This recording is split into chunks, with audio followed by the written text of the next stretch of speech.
Vladimir Putin's smartphones, devices that help the blind, and exploding lithium batteries. You're watching iDrop News. I'm your host, Molly Shea, for the week of March 6th.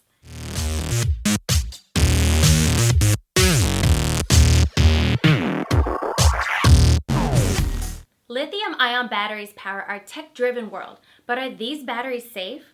Last year's exploding Samsung Galaxy Note 7 debacle brought to light a serious issue with these batteries. Unfortunately, the same chemical properties that make lithium-ion batteries such great power storage solutions also make them prone to catch fire. To minimize your risk, you should be careful not to treat smartphones too roughly or drop them often, which kind of goes without saying. You should also be careful if your phone gets hotter than normal and take precautions to make sure it doesn't overheat by keeping it ventilated, particularly when charging your phone.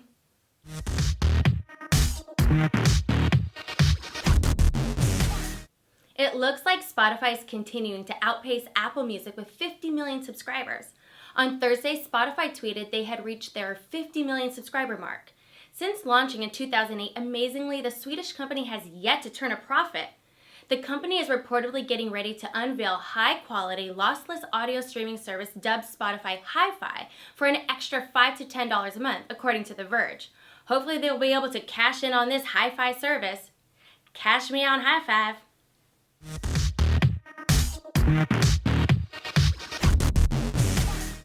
Google will be releasing the Pixel 2 this year, according to a company executive. The Pixel 2 is the second-generation version of Google's first truly proprietary smartphone.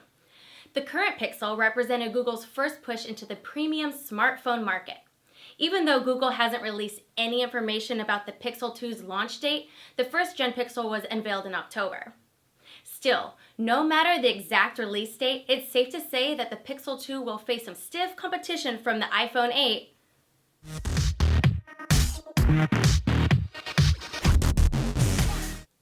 Looks like Apple's senior VP has been meeting with Hollywood movie executives lately. Apple's digital content aspirations are still alive and well, apparently as the company's senior vice president of internet software and services, Eddie Q, sat down earlier this week with executives from Paramount Pictures and Sony Pictures.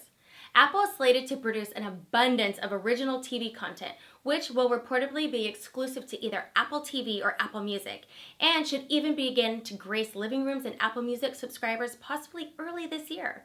Despite these developments, however, and Apple's apparent interest in courting Hollywood's hotshots, Q made it quite clear that his company has no business interest in competing with Netflix or Comcast.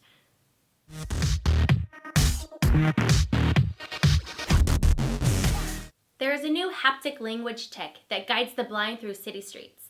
A Brooklyn company is designing a haptic feedback wearable meant to help seeing impaired people navigate their environments. WearWorks has developed a wristband called Beyond Sight that guides the blind by creating virtual walls. The wristband will give haptic feedback, buzzing if the wearer is facing or moving in the wrong direction. There's no evidence that WearWorks has plans to partner with larger tech companies in the near future, though. For now, it's a promising tech with a rather noble goal, making people's lives a little bit easier.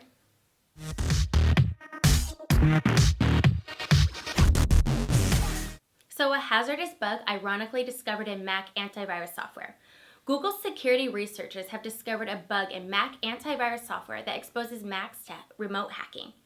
As it turns out, an update made to ESET's antivirus package in October 2016 contained an outdated XML parsing library from 2007. The result was that vulnerable versions of ESET Endpoint Antivirus 6, quote, do not perform proper server authentication, allowing for remote, unauthenticated attackers to perform arbitrary code execution as root on vulnerable clients. ESET has since fixed the issue and released an updated iteration on version 6.4.168 on February 21st.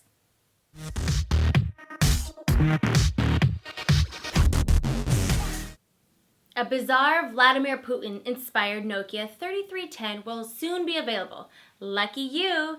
Caviar, a company known for their bespoke versions of popular smartphones and other tech devices, has released a custom version of the Nokia 3310 that pays tribute to none other than the Russian President Vladimir Putin. You know, the guy who likes to ride bears with his shirt off and wrestle tigers? The Supremo Putin's titanium and gold-plated construction reflects the luxury, style, and character of President Putin, the most popular man in Russia, the company said. The company is selling their custom 3310 for only $1,700 in US currency. It's currently available for pre-order, according to their website. So, of course, you gotta hurry up before they sell out in America.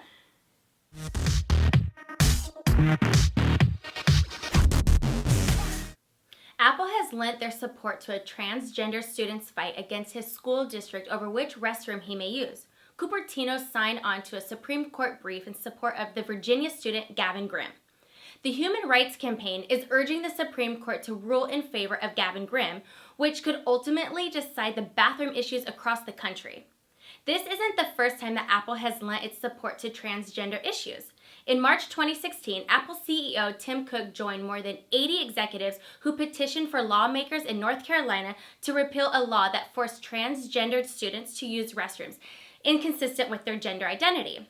Apple wrote in a statement, "Apple believes everyone deserves a chance to thrive in an environment free from stigma and discrimination."